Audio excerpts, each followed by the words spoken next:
День родного языка 21 февраля для крымских татар особая дата. Ведь по данным ЮНЕСКО, крымско-татарский язык находится под угрозой исчезновения. Среди крымских татар не все согласны с таким утверждением, но при этом все усилия интеллигенции направлены на сохранение родного языка.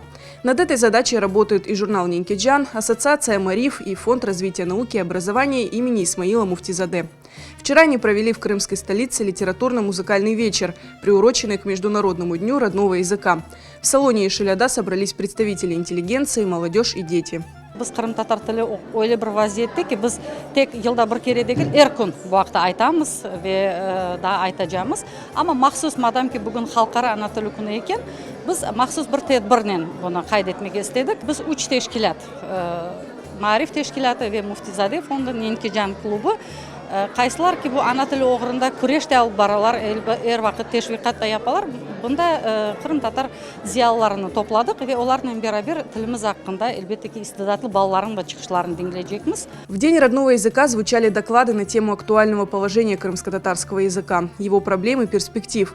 Одной из главных проблем остается недостаточное изучение крымско-татарского языка детьми в школе. Evvela bir milletin medeniyeti ve ilmi inkişafı için ana dilinin inkişafı gerek. Çünkü ilim de, medeniyet de ve milletini başka milletlere tanıtmakla sözlü olur. Söz ise dilin temelidir. Bundan sebep biz daima ana dili diyemiz. Biz ana dilini ne dinge karşı koruyemiz, ne medeniyetke, ne siyasetke karşı. Hatta bunu yapanlar çok büyük yanlışta bulunurlar.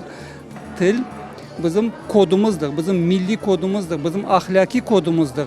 Ana dilimiz bizim dinimizin de kapısını açar, medeniyetimizin de kapısını açar, siyasetimizin de ve geleceğimizin de kapısını açacak inşallah. Geçen sene 19 sentyabr günü İjik şehrinde, Udmurtiyada, Udmur tili yok olup ketiyatır dep, alim, dotsent, İnsan Hakları İnstitutu'nun direktörü Albert Razin çıkıp özünü devlet binasının yanında, devlet şurası yanında özünü yaktı.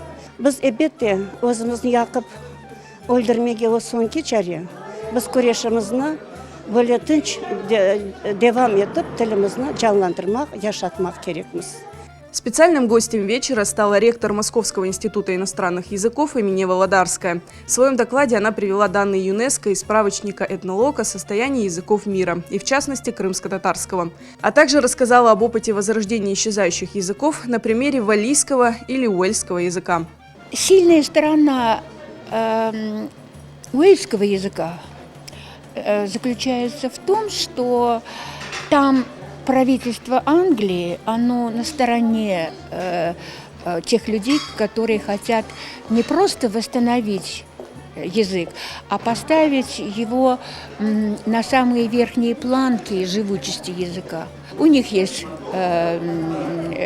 телевидение, у них есть радио, у них, я уже рассказывала, началось с перевода Библии на родной язык. Но самое главное значение – это готовность правительства Великобритании иметь школы, где стопроцентно изучают все, что англичане, что валлийцы, уэльские дети изучают уэльский язык.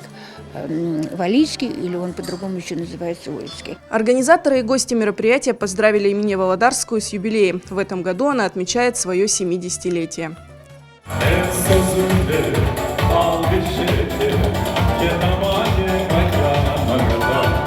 Крымско-татарский язык на вечере звучал в стихах, песнях, голосами и взрослых, и детей, а его мелодичность наполняла музыку танцев.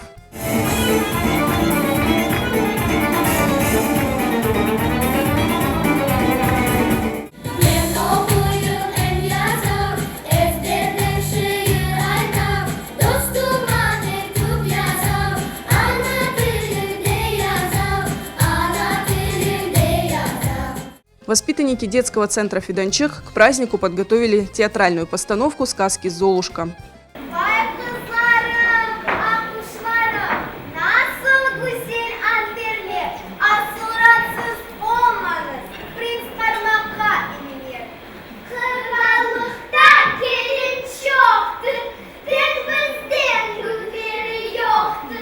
Принц Геккой сошла в пуле.